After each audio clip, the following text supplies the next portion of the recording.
Hi, everybody. Welcome to this week's episode of the OSINT Curious Webcast podcast.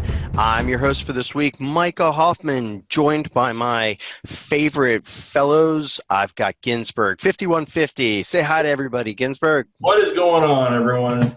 Hey, and joining us via the magic of intercontinental network traffic, we've got Sector 035. Hey, everyone. Hey, and you know what? I'm thinking I need to add some numbers to my name. You got 035, you got 5150. I need something like 5 numbers, like WebBreacher 8675309 or something. There you go. Yeah. And I know that's more than 5 numbers. All right, cool. So it's just WebBreacher 187. 187. Nice. I like it. It's like my DJ name. Yep.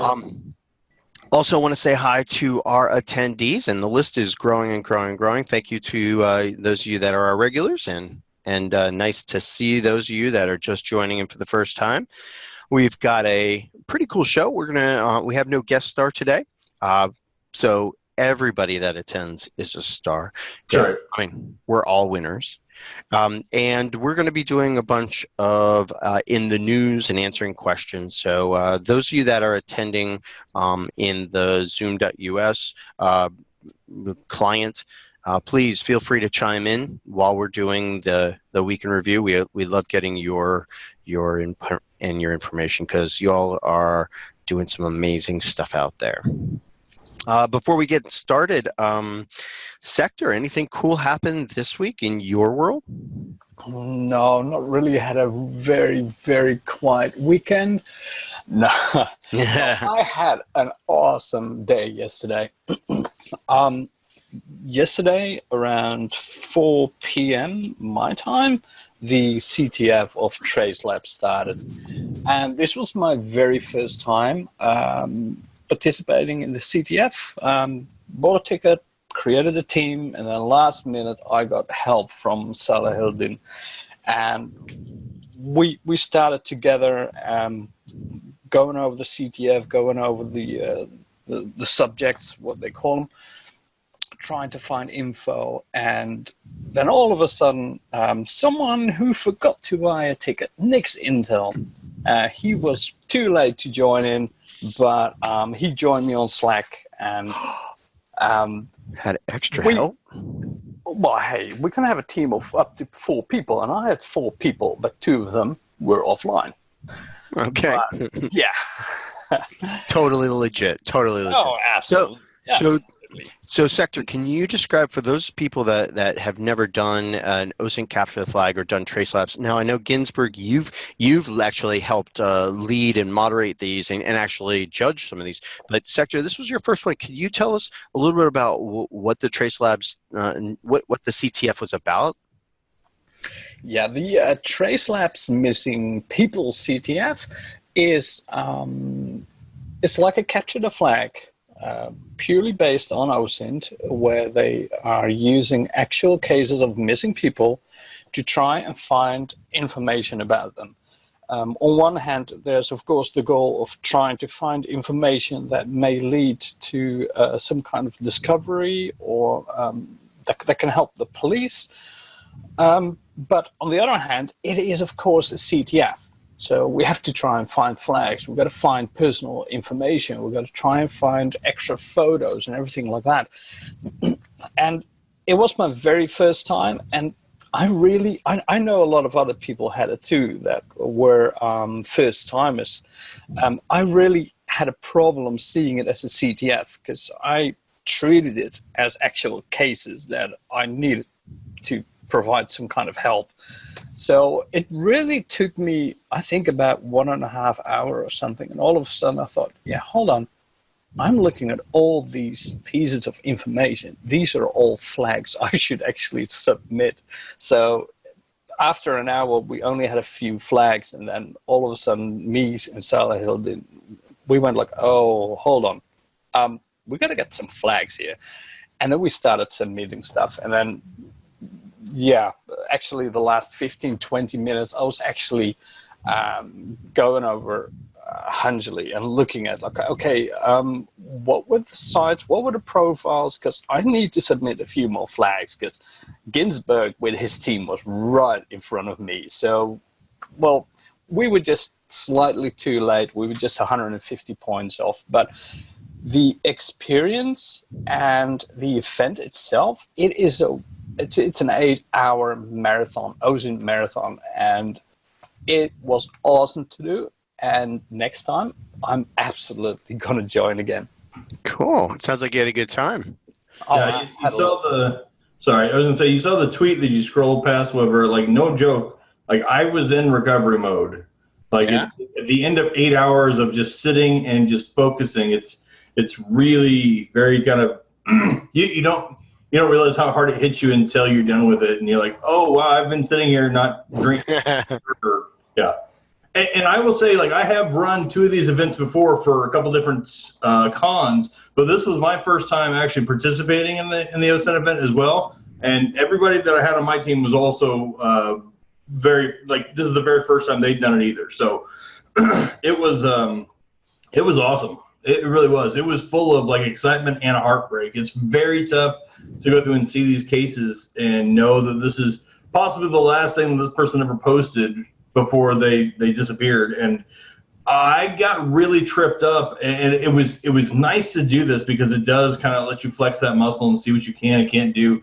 But I got really, really tripped up on some of the stuff that's outside of the United States. So I know that's something that I have to go through and work on.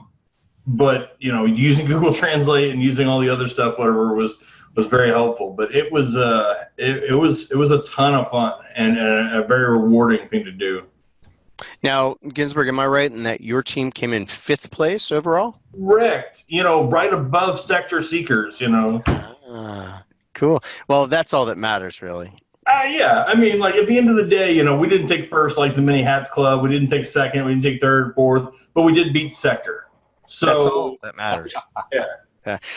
So for those of you that are listening in, we're talking about the tracelabs.org CTF. At Trace Labs on Twitter, they do these CTFs. A lot of the CTFs are done at specific conferences, like they did it at the Layer 8 conference and a couple of other places. We are talking specifically about the one that happened just last week on this past weekend. Well, yesterday, that was their second global one, and they did put in here. Let's see if I can scroll down to it, just for the metrics. And again, I'm just reading this right off of Twitter. 110 teams internationally, 200 plus contestants, 25 volunteer judges, 4,000 submissions, and 190,000 points on the scoreboard. Now, the thing that I look forward to is seeing that final tweet that says not who won, but the impact. I mean, we found 5 people, or we found 1 person. Because that's, I mean, while doing the OSINT is fun, you're also doing OSINT for good, and definitely support them. Yeah, no, 100%. I know that even like Beowulf, 88, registered a team, put some money up, whatever, but didn't have the opportunity to go through and play. Even just the donation side, however, is one of those things that just keeps an engine like this going. So it's awesome to go through and see people that, and from my count, I think there was over 110 teams. And there was only about 73 that actually put points on the board. So that's still an additional 20-something people that donated, registered, and made sure that they could be part of the event, but they didn't have the opportunity at the time or, you know, wherewithal. So, but that's awesome to go through and see. Yeah, cool. Well, thanks for talking to us about that, Sector and Ginsberg. Congratulations to you both on participating and on achieving and helping out. Cool. Yeah. All right. So let's go ahead and get into more of the, let's see, hang on.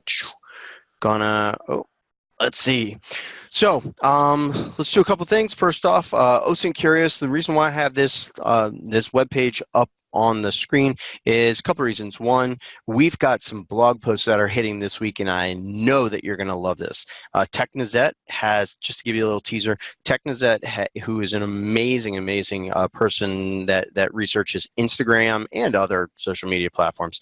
She's done a terrific write-up on a lot of different tools and techniques for going ahead and searching and finding things on Instagram. That's going to be hitting, I think, on Tuesday, so watch this space. Yes, can't wait for that one to come out. It looks awesome. Yeah, I'm really happy about that.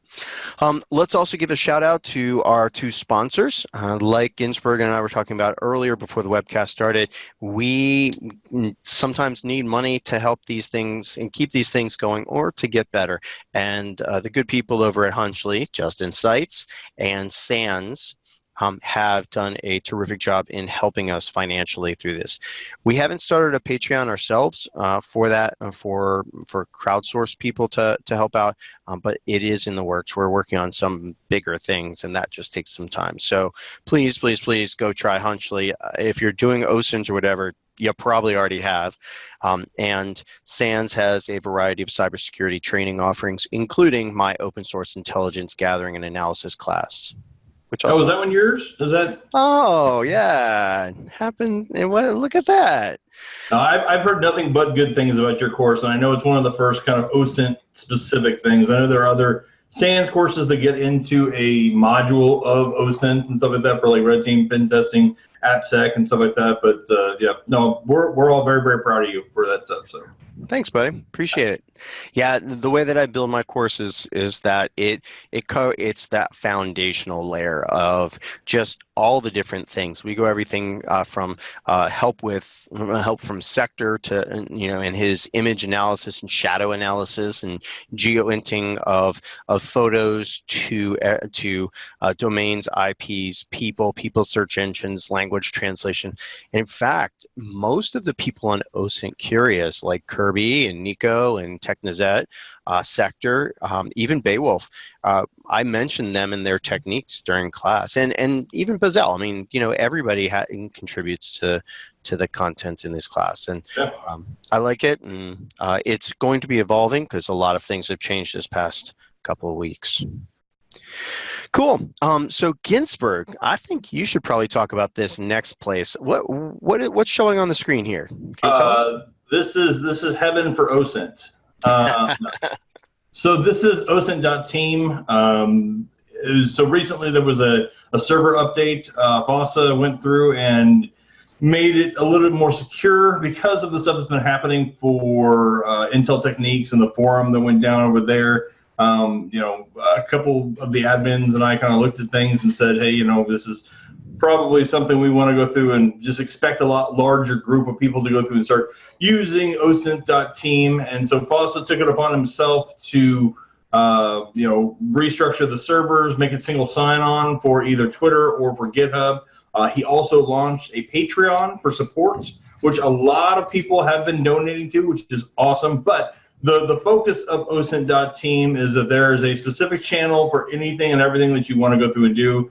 It houses many different tool development kits for Hunchley for feedback, for Twint for feedback, for Spiderfoot, which I've used religiously ever since. But yeah, here's the Patreon stuff. So you can see, little by little, it went from like 3 or 4 people to 19 people. So it's almost at $200 a month. It is something that is definitely worth investing in if you're in the OSINT community. If it's something that you find any value in, $5 a month or something like that, if you can do more, that's great. But this just keeps the engine running on this side, and this is where a lot of us as OSINT curious people kind of found each other as well. We started at the open OSINT Slack and then moved towards Rocket Chat and keeping that kind of tradition going. So yeah, it's pretty good to see the evolution of this stuff. All right. I just saw NW OSINT join, so the evangelist keeps working. Yeah, and as that proves, they'll let anybody in there, right? Yeah. Sector's even on there, so. Oh, Jesus, there goes the neighborhood. Well, so the thing that I always like telling my students and the other people that I talk to about OSINT Team is that, one, it's truly international. So, I focus a lot on OSINT in the United States, where I live and work and all, but a lot of my students and a lot of other people have information that they need to gather from people overseas. And having that truly international group of people in here that you can say, dude, I've never OSINTed in Korea, South Korea. What do I do? Is there anybody that can help me? Or just things in place for you to discuss things. A lot of people come to my class and they say, we've got, I'm the smartest person in my office. I'm the only one that does OSINT, and I'm so isolated. And I say, join OSINT Team, because there are a whole bunch of people out there that are good people that will help you out. Just you can bounce ideas off. 100%. And so, like, a lot of the stuff that we were talking about in kind of after the OSINT CTF yesterday, the Many Hats Club, those guys came out and said, a year ago, if you told me I would have been doing this, I would have said you're fucking losing it. But it was because they said they had such a good group of people over on Many Hats Club on that Discord server, and they have, I've been over there and they're all really good guys, and they've got like a channel for OSINT and stuff, but it is that same thing over at like OSINT.team. It's one of those things where it's very easy getting conversations with people. I found, 2 out of the 4 people that I was on the team with came from the OSINT.team site. I've never met them in real life, but I've talked to them online for years. They're all good people, and it was an awesome experience. And with the admins that we have on there and stuff, we've only ever kicked out really one person because they were abusing kind of the terms and conditions, which is, if you're going to use something, make sure you give credit, and then you got to give back. And that person was not doing that. But other than that, everyone seems to be very, very willing to jump into investigations, to scripting help, to whatever you have problems with, because those people are also either had that problem or have that same question. So it's a really, really good community. Yeah, and it's definitely something that's amazing. And I give huge kudos to Fasa. That's PH055A. He's on Twitter, and he is the driving force admin, amazing dude behind this. On the screen, it's right here, and he's a terrific guy and all.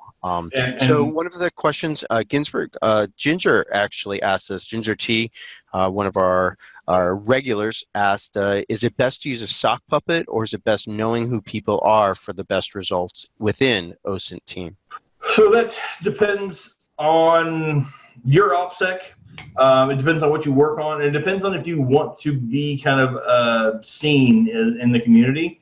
So, like, I do a lot of cons. I go to B-Sides Kansas City. I go to, Layer 8. I'll be at Derby probably. I don't think I'm going to Hacker Server Camp, but, there's a lot of people. And so if you want to be one of those people who can come up and be like, hey, I recognize your work, all that stuff, then, it's okay to have that level of realism kind of on there. But there are a lot of people that want to go through and make sure that their anonymity is taken care of and complete. I mean, the guy that runs the thing, Fasa, he's one of the biggest proponents of OPSEC and, the single sign-on and making sure that you have two-factor authentication, all that stuff. And in fact, when we were going through this first iteration, he got it to the point where if you needed your account reset, he would just shut your account off and you just had to make a new one, because we're not going to go through and dig into the whole social engineering thing. We're not going to worry about it, so we just took it out of the equation. So it is a personal choice. It really depends on, like I said, your level of exposure to, especially InfoSec Twitter or the internet or what you're doing. So, is there any problem with people creating 2 accounts? Like the thing that you mentioned that the site has moved to is single sign-on. So essentially, somebody could use their Twitter account or a GitHub account to sign on. But you could create a fake GitHub account and authenticate with one user with that and another user. Is that within the realm of okay? 100%. Yeah, absolutely. Especially if you're getting into more dodgy situations and you want there to be some separation. You want to kind of like compartmentalize what you're doing in regards to the investigations. We don't scrape data. We don't hold anything in regards to a members list or anything. We don't publish that. It's all where it is, and you can see it through the channel directory and stuff like that. You can see all the other members. So there is something to having an account that has the ability to go through and ask certain questions, and then having a forward-facing account that says, hey, I'm doing this. Do you guys want to follow along and do this with me? So that's 100%, yeah. And you're one of the admins of the group of OSINT Team too, right? Yeah, they'll take anybody apparently. So yeah. Yeah, I don't believe that. Yeah. All right. Cool. Well, thank you again to FOSSA. Thank you to you, Ginsberg, for helping us understand that. And yeah, definitely join. And did we mention it's free? I think we did. Yeah, hope so. Yeah, no, it's 100%. You will get more value out of that than any of the other off-brand trainings and things like that. Not like Micah's or IntelTechniques that actually dig into good stuff. But if you go for the 29 Udemy OSINT training stuff, you'll learn way more in this than you will there. So. True. And it's interactive too. Yes, it's awesome. Cool. All right. So the way I've got the links set up for the rest of the time is we've got them in groups. So this next group are blog posts that have hit the news in the last couple of weeks. And I wanted to say a huge shout out to Yuri here, who made a really nice blog post on finding people and pictures and stuff on Facebook and Instagram and YouTube by filtering by date. So well-written blog post. I always love it when people can write, and I know that English is not many people's first language. So this is just terrific. He's got links in here, images, and this is really good. This is a more recent type of things about how to do searching in Facebook now that graph search is done, mentioning some of these different tools. And he goes through how it used to be, as well as step by step about how to go through there. And for those as eventually using I forget the Sawdust, yeah, thank you. I wanted to say SomDev, but that's our next person. I keep wanting to say Sawdust. So I don't know. Sawdust. So great blog post. It's on Medium, and I will put that in the show notes.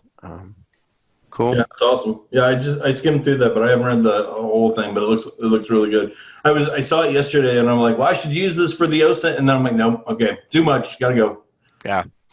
There's one thing I want to change. I want to just mention a lot. I see a lot of people doing this, and I've started to really promote this one tool. When we see things like this on the screen, I've got the filters portion of the Facebook request on screen, and the filters, as you start adding in things like dates and as you start adding in things like locations and all, it takes your original keyword, and at the end it'll put filters equal, and then you get this big chunk of text. And the text is in base 64 encoded type of format. Well, one of my favorite tools for decoding or to do anything with text is CyberChef. Have you guys dealt with CyberChef? From the GCHQ. Yeah. Oh, I love it. Yeah. So let me just show this real quick because I think it just bears repeating. And so here is CyberShift is all about taking one type of data and transforming it or extracting content from it. So I'm going to paste into the input field the base 64 content. Output field looks exactly the same. Now, since this is CyberChef, we can go ahead and take these little operations, drag them into the recipe, and it'll do stuff. So when I grab from base 64, boop, you can see that the output changes and now shows us our JSON. Now, we can also do something with JSON, typing into the search bar here. I can do JSON beautify, and now we have JSON formatted a little bit better. Because of these escapes, it kind of messes up the JSON format. But the neat thing about CyberChef is, again, it's free.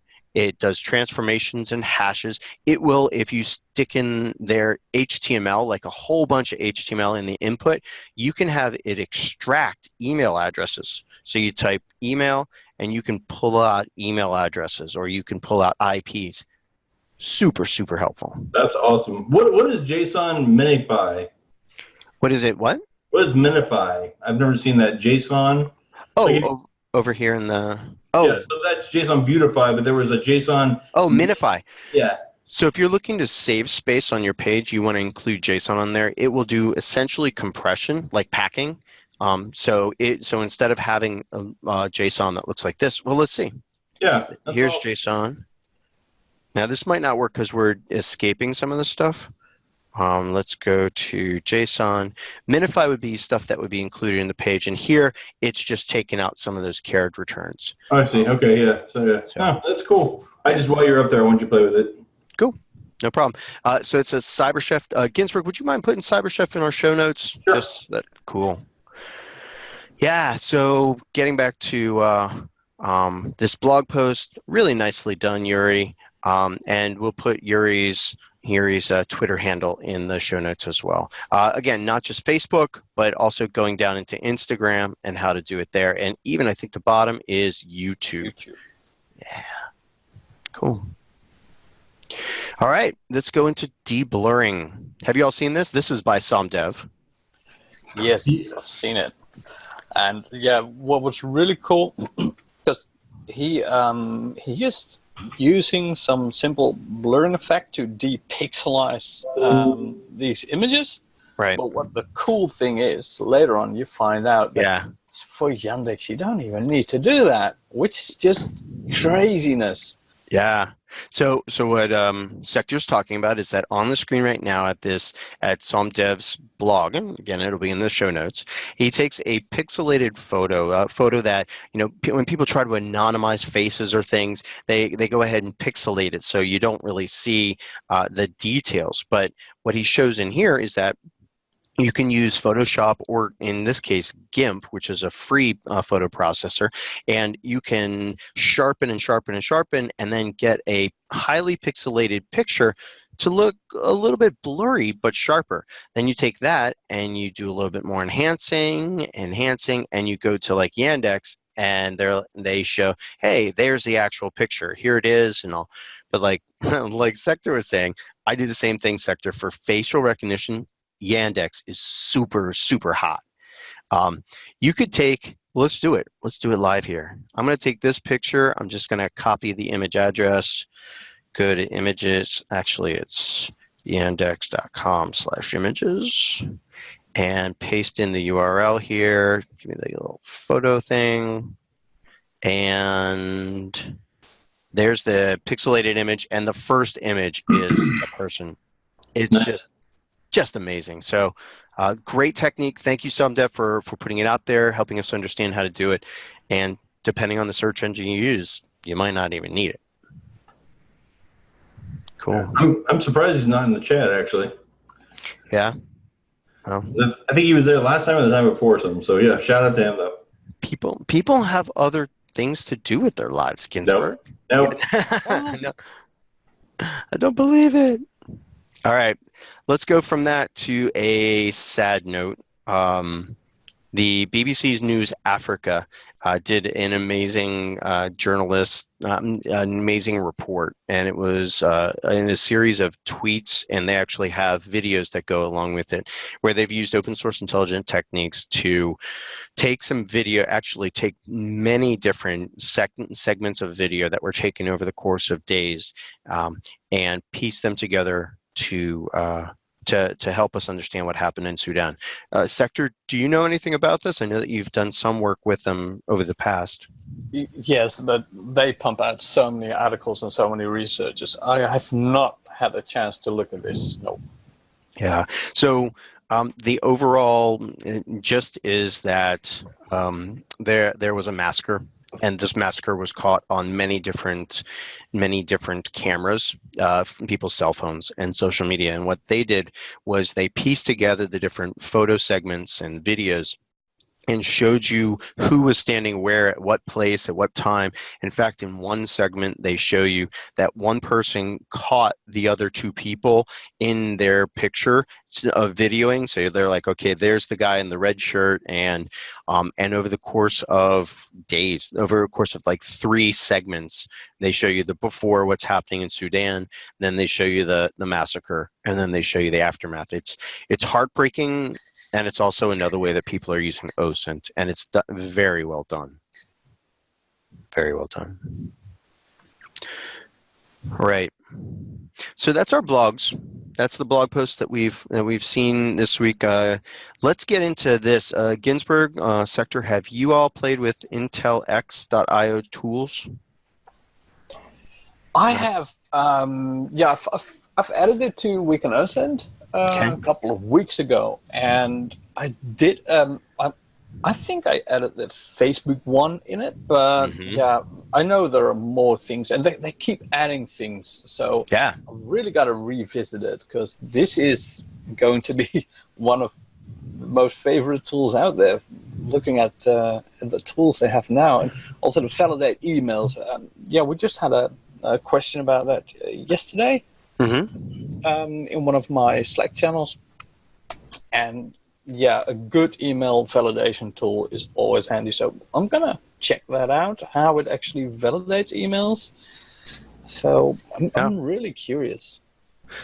So for those of you that don't know, IntelX.io has a tools tab right up here at the top of their screen. That'll take you to this page. Now, many of you remember IntelTechniques.com's tool page. It was something that was a staple of many OSINTers for years, until there were some cybersecurity issues, and Bezel moved that page behind authentication to keep people safe and to keep his tools safe. Totally get it.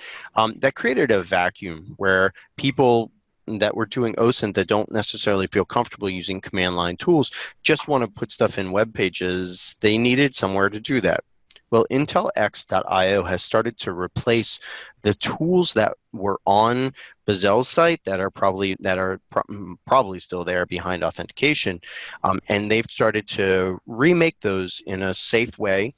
So that they don't get abused, and they've started to host them here on their website, and they're doing good. And the reason why I bring it up is that they just released yesterday version 4, which allows you to extract selectors. I'm not sure I would go this far and use the tool in this fashion, but you can upload a file and then it will extract things there like email addresses and other stuff. I think I'd probably just use grep or agent ransack or something like that. But there's other things on here. This is a good place to go to understand how to do Facebook graphs, newer searches. They also link to the sawdust code for Facebook as well. So kind of cool. I like it. It's out there.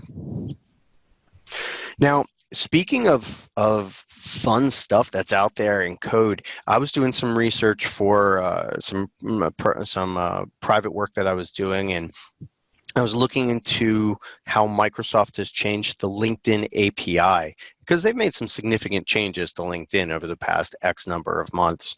And I was looking at the link that's in the tweet that I've put out there, and just scrolling down and stuff, and I'm reading how to do it and IDs versus URNs and stuff. And then all of a sudden I get to one of these sample requests, and it's like, you could request a person and then it'll come back with their first name and last name, like Dwight Schrute. I'm like, oh my God, they used that, the office characters. That is so fun.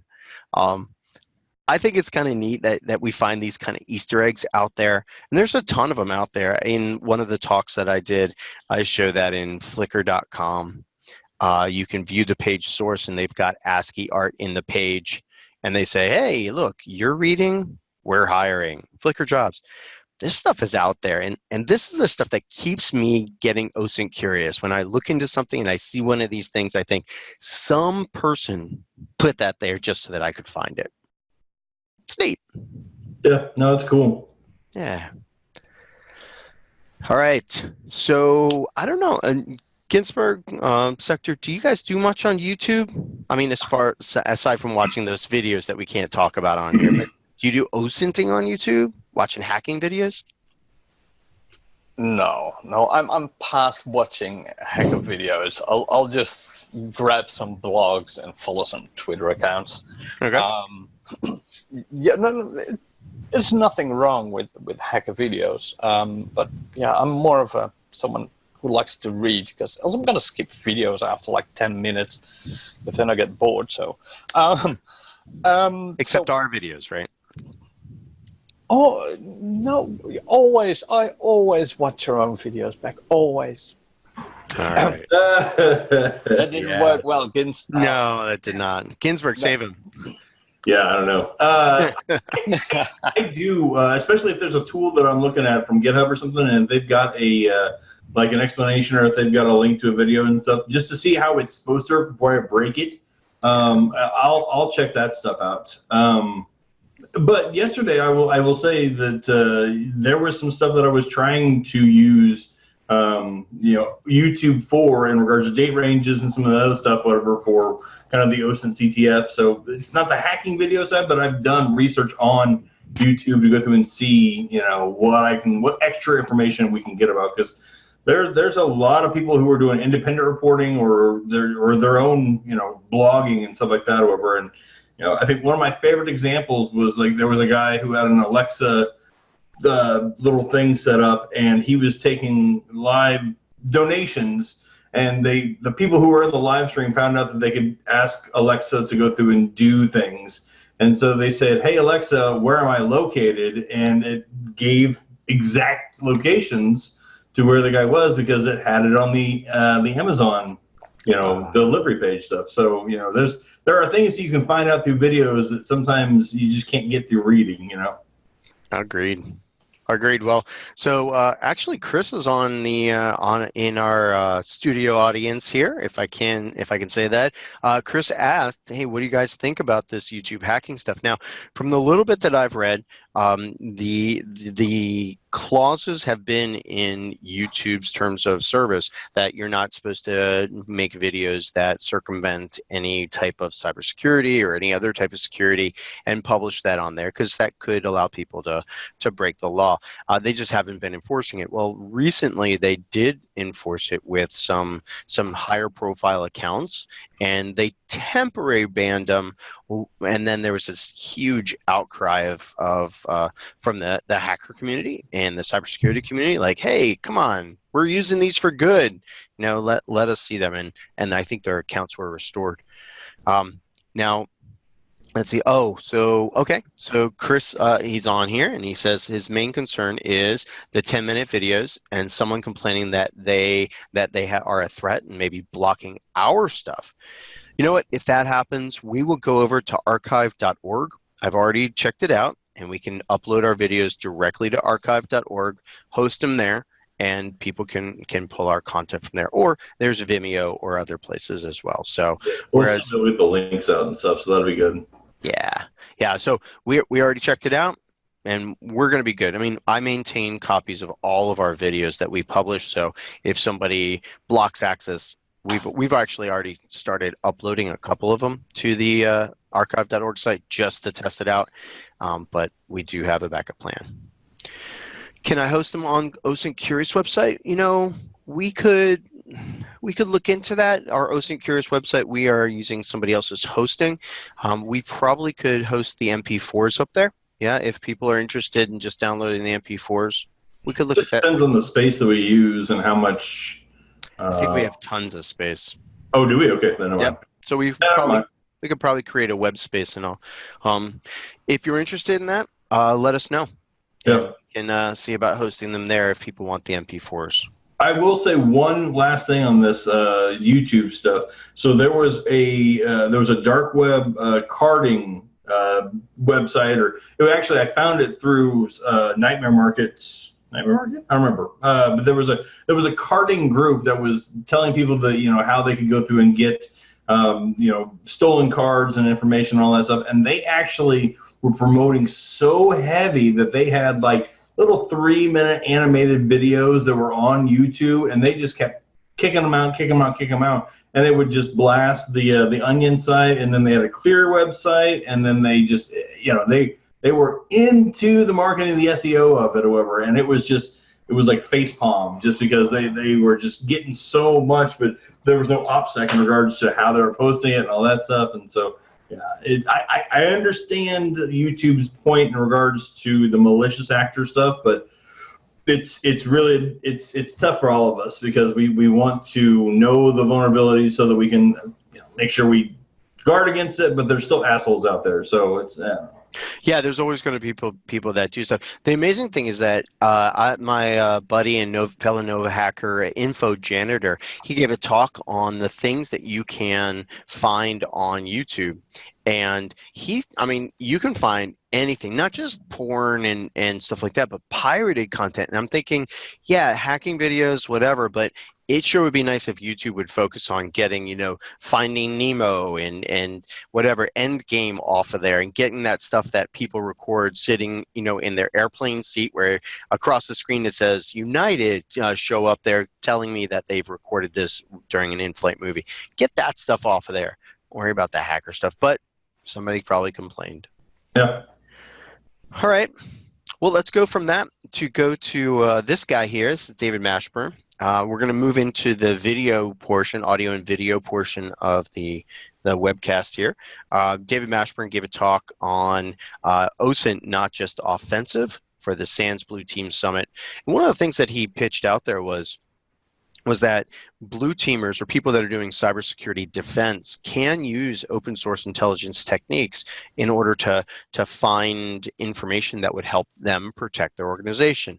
And David goes through a bunch of different things. It's a 30-minute video, so not too bad, and he's a very engaging and entertaining speaker, so it's a fun watch.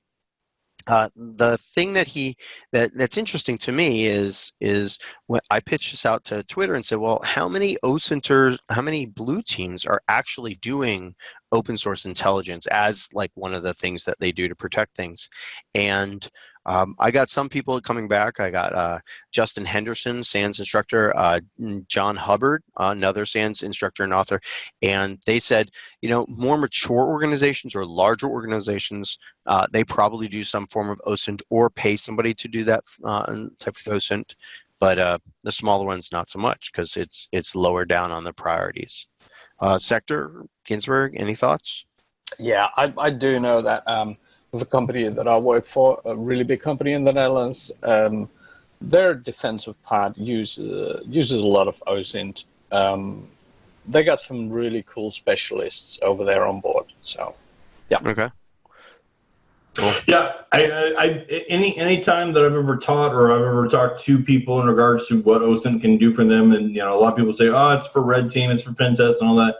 And I always tell people, there's a lot that you can actually manipulate with blue team stuff. Even if you're, traditionally, I think a lot of people look at OSINT for blue teamers as like honeypots and stuff like that. But you can, you're checking your social media for making sure that your people aren't leaking sensitive information. They're not leaking badges online. There's brand monitoring. There's a ton of stuff that you can do to help with your stuff on the blue team side. And, you should be, just like everyone else is Googling themselves, you should be Googling your organizations and making sure your certs are there, making sure that people aren't trying to go through and use CVEs against your stuff. And yeah, there's a lot of the shadow IT stuff that I think a lot of people can start to. And it's sad that small organizations aren't able to or don't have the bandwidth to use a lot of the OSINT stuff, because it is probably one of the cheapest but most versatile thing that you can put in your organization.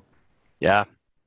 Well, you said something that made me think. I was talking with an organization just recently, and I said, how are you using OSINT? And they said, well, one of the things that we found is the shadow IT, but not only shadow IT, shadow programming. They've seen people that are supposed to be programming something, reaching out into special websites and having other people do the programming, and then just kind of bringing them stuff like, wow, that's a new level, but. Yep. Outsourcing, I guess, but so yeah, there was a big case or whatever. I think it was a couple years back, and I looked at it and I was like, oh, the guy's brilliant. But there was an architect or something like that. It was I don't think it was InfoSec, but it was data IT stuff, and he outsourced all of his stuff to Korean freelancers, and always got his work done and all that stuff, whatever. But he eventually got fired because he was letting company secrets go, and he was having third parties execute his stuff. But he. Yeah. Paying them like $20,000 a year, and he was making $80,000-$90,000. So, yeah. Yeah, I mean, and then the money works out, but the ethics does not. And the security, I mean, if people are building backdoors into the software that you're propagating and pushing forward and stuff like that, it's not something you have control of at that point. And I'm not going to get all nation state hackers. They're everywhere. But I mean, if you think about it, people who are playing the long game in regards to, being bad guys and stuff, they think, I'm 20 now, I'm going to build this, I put a backdoor into it. By the time I'm 40, if it's still there or something, or even 35, whatever, doesn't matter. But you can always go back and revisit. The one thing that I think a lot of people forget is OSINT is really one of those things where time is on our side. We have the ability to go back and look at stuff for wherever it's recorded. But it's the same thing with software, especially legacy software that gets pushed through. If the guy's there, build it in Cobalt and stuff like that, and they're not there anymore, somebody's got to figure that stuff out. So if you're outsourcing that code work as well, those code caves can sometimes have some difficult things in them. So yeah. Yeah, and you brought up the nothing ever leaves the internet. When I was really young, I used to bicycle ride a lot, and I would go out after work with a group from the bicycle place that I used to work at, and we were pretty serious. I mean, I was never great, but I was serious and riding fast and in groups. And one time this guy just stopped right in front of me. I'm like, what the hell? And I laid down my bike, and the whole side of my leg just sheared right off. It just was all scraped and messy and gooey. It was terrible. And the worst part about that was that I had to put bandages on that, but there was so much dirt in there and hair, and it was annoying. So I started shaving my legs for bicycling purposes, and don't you judge me. For bike purposing. And I went onto a Usenet group and I posted about this stuff and whatever. And then, like a year later, I was looking back and I was like, oh, that's kind of embarrassing because, I don't feel really comfortable about, the stuff that was out there and what people are saying. So then the Usenet groups closed. And I was like, yes. Finally, it's offline. Whew. Well, like 10 years later, Google's like, hey, you remember those Usenet groups? Yeah, we've brought them back. Yay! And I was like, no. So, yeah, frustrating. Getting back to the topic at hand, though, Chris, yeah, I know, Matthias, it's like, he says, how do we get from OSINT to shaving legs? There was a point. There was an end story. There's a third line. Yeah. Chris, there was. Chris also said that he didn't see the stuff on Twitter about the blue team stuff and how people use it, but he says that in a SOC that he works in, he does use OSINT for data on the internet, digging into people who violate IP. IP being intellectual property, most likely, or internet protocol, or yes. Internet intellectual property. Cool. Let's get on to our next audio video thing. I was on the Recorded Future podcast, and I had a great time on there. It is CyberWire Recorded Future kind of joint thing, and just me talking about OSINT curiosity and staying happy and fun and what the state of the world is in. It's a short podcast, just like 20 to 30 minutes, and it was kind of fun. Always a good one, though. Like, Recorded Future always has a lot of really interesting topics and stuff. I remember, I think it was 6 months ago or something, they had the Gurgon and talking about information war and stuff like that. They just had an episode about NIST and what you can get out of using the national, the NIST platform framework and stuff like that. And yeah, it's always a neat listen. Yeah, and it's neat. I mean, it was very nice. Very nice. It was a great experience. There are some really nice people over there, and they're doing good work. So give it a listen. And again, all these will be in the show notes. Yep. Next, we're going to move on to conferences. And before we get to that conference, let's go to this conference. Sector, did you go to this conference? Yeah, well, I kind of had to because I'm one of the organizers. Yeah. So your shoes were in there, huh? Yeah. So, yeah. You want to tell us about it a little bit? This is Dutch OSINT Con V2, that Dutch OSINT guy and Technizet we're all talking about. How do we say this? Is this DuCon or DocOn? No, it's yeah. It is DocOn.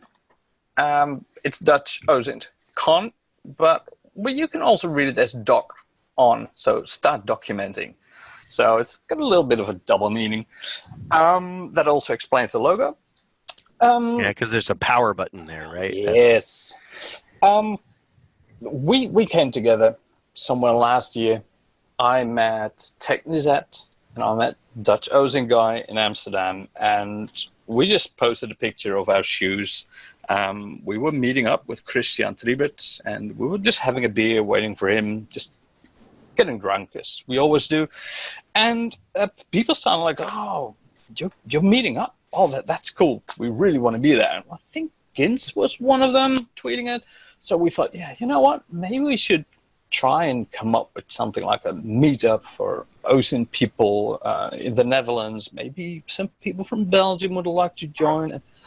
So we started early this year in an office space provided by Ludo Block. Thank you again, Ludo, for that. I know you're in the webcast in the chat. And we had a blast. With 22, 24 people or something like that in quite a small office space. And we just started brainstorming, like, how would we want to continue? Because everybody felt like we really want to meet again. So we come up with, okay, we're going to find a space and we're going to do another trial run with about 25 to 35 people, not too much, invitation only for now. And we found a really good location in Amsterdam, and we had loads and loads of fun. We had a couple of people talking there. TechNizet did a talk. I did a talk about geolocation. We had HPQ. How the heck do I pronounce his name? He's French, and he talked about tracking someone and how to use Facebook and social media to map out family trees and find hidden accounts and all that kind of stuff. Really cool, really cool. And in a couple of days, weeks, we are going to prepare the next one, and we try and we are aiming for it to be open for all. It will be a paid event then, because we need some serious space, because I think we can seriously at least host like 100 plus people if we want to. So soon we are going to get together and start planning for next year. That's so cool. And I actually see, so if you follow the hashtag DOCON, you can find a whole bunch of the tweets that were from there. Here's the agenda. We could probably go ahead and do a really neat image analysis here, because we've got a picture on the board here. We've got a little baby. We've got some handwriting. This could be a nice little CTF here, right? And DJ Gwenalicious or Gwenalicious. Nice. So, Sector, can't wait for V3 whenever that happens, and people should stay tuned to Twitter, because that would be amazing to have a OSINT conference, paid or not paid, but OSINT conference over in Europe. That would be a really something cool. Absolutely. And Sarah Hilden on the chat just posted something. Don't forget to add a CTF in the next one. And we have actually thought about it to host an OSINT conference and combine it maybe with a couple of hours of like an OSINT for good. So not really a CTF, maybe more like a hackathon that we are going to look at a recent event or something that's going on in the world, and we try and get together and work on that. But we haven't planned anything yet. These are all just things that we talk about, and we just see how it goes. Just stay tuned. More news will follow in a couple of months, probably. So we should probably follow the hashtag DOCON. Yeah, and cool. We do. We did reserve a Twitter handle, but yeah, TechNizet kind of made a boo-boo there. So that's a pro tip for everyone. If you start a new Twitter account, don't use the year that you started your initiative as the date of birth, because someone who's only a year old is not allowed to use Twitter. So yes. She set the date for the actual account to be 2020 or 2019. That is fabulous. Wow. So we already had things like doing a Kirby, like posting your phone number in the webcast, and now we got just blowing a sock puppet right at the moment you are creating one. Maybe That you can is call that true. doing a Techniques ad. Yeah. That's awesome. That is fabulous. Wow. Well, thanks, Hector. We look forward to hearing more about that. And one more conference to just put on your radar. In February 2020, next year, we have the Open Source Intelligence Summit. That's a SANS event. It's a paid summit. It's a one-day conference over here in Alexandria, Virginia, in the United States. And we will be having a bunch of people come and talk about open source intelligence. Ginsberg was there last year. Kirby was there. Taz was there. And I think even Beowulf was there. We had a terrific time. We're looking to do it again. The summit itself is only one day. I know that on the screen there it says that it's Tuesday, February 18th through the 24th, but the summit's the first day. And then if you want to stick around for a SANS class, like my OSINT class, you're welcome to do that for an additional charge. But there's OSINT Summit next year in February in the United States. And that gets us back to the end of the news and the beginning of our shameless self-promotion that we do. Ginsberg, where can we find you? What's important to you that you want to give a shout out to? Let's see, SecKC, OSINT.team, OSINT Curious, and you can find me on Twitter, Ginsberg5150. I don't know what else is kind of going on. July and August are kind of, I'm not going to the miserable desert for Hacker Summer Camp or anything, so I'll be around here. There is the local Kansas City OSINT meetup group that is the last Thursday of every month, so if you want to be involved in that, follow me for more details. We're trying to get some more promotion stuff for that, like actual Twitter handles, so I'll be sure to hit up Technisette and make sure she walks me through how to get a Twitter account set up, and that's pretty much it. I think the only other thing I think I'm doing right now is I'm going to Hack Harder in Atlanta. That's the only other speaking thing I have right now. Cool. And just for our non-cybery people, Hacker Summer Camp is the common term for the B-Sides Las Vegas, the DEF CON, and the Black Hat conferences that are out in the middle of, they're out in Las Vegas during the middle of summer. So we call that Hacker Summer Camp because we get to go away during the summer.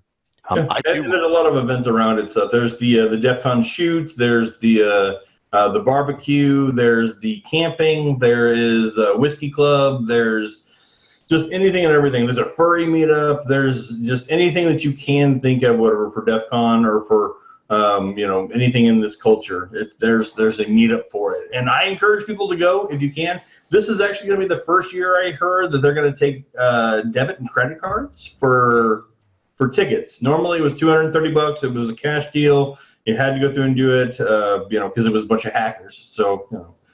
Well, they were really concerned that the FBI or some other organization would subpoena the list of all of those, would grab a warrant, and they would grab all of the people that attended. So my suggestion is, if you want to do that, buy yourself a gift card, buy yourself a gift card, and then use that gift card or something like that. But yeah, or take cash, because I think they'll still take cash. Yeah, it was hard though. Last year the cash was like $250, I want to say, or $175. It was a little bit up there as far as the amount of cash I want to carry on myself in Vegas, because that cash goes away really quickly in Vegas. That's true. Yeah, that's true. I don't know what happens. You break a 20, it's gone. Yeah, exactly. Cool. Thanks, Ginsberg. Hey, Sector, what do you got going on? Well, at the moment, I'm still finishing up my my newsletter because I kind of blew my my weekend with that CTF. Yeah, and I'm slowly indexing all the links that I've had in my newsletter over the last 14 months now. Okay. 13 months. So I'm trying to index them, and whether it's going to be a Start Me page or a database for myself, I really got to do something with it because I got way too many links and I keep losing them. I actually have to Google my own newsletter to get to links. So maybe you could do something with Technisette and have her put some special code on the page that would be like an S if it shows up in one of your things. That way you're making her thing better, or OSINT framework or whatever. But we're going to work something out. So that's a no. I got it. No, I already donated loads of links to Technisette before her page blew up. So next week just regular, going back to work, nothing special planned. But yeah, I'm probably going to work on something new for the website for OSINT Curious. So I got some ideas for some blogs. So I'm going to take some time off to do that. Yeah. Very cool. Well, I always love your blogs. You do a terrific job going technically deep, but also making it very readable. So thanks for your work there, man. Thanks for your work. You're welcome. So that leaves me. I am Micah Hoffman. I have a bunch of SANS classes that are coming up, of course. I'm going to be doing a tour of California. I'm heading out there next week. I'll be in San Francisco for a week. Then I'll be in San Diego for a week. So if you are in San Francisco or San Diego, let me know. Hit me up on Twitter. I'd love to, just grab a beer or a burger with you and talk about some OSINT outside of SANS, or if you're interested, I still have spaces in my classes for more interested people. Other than that, just stay tuned to the OSINT Curious website, the hashtag OSINT Curious, and most of all, you stay OSINT Curious. Thanks for listening, everybody. Yeah, I got to do the little gun. Pew! Your guns. Yeah. Thanks for listening, everybody. Thank you to our guests that are attendees. Appreciate your comments and you participating as well. All the questions. Very, very helpful. Yeah. Take care, everybody. Have a great 2 weeks.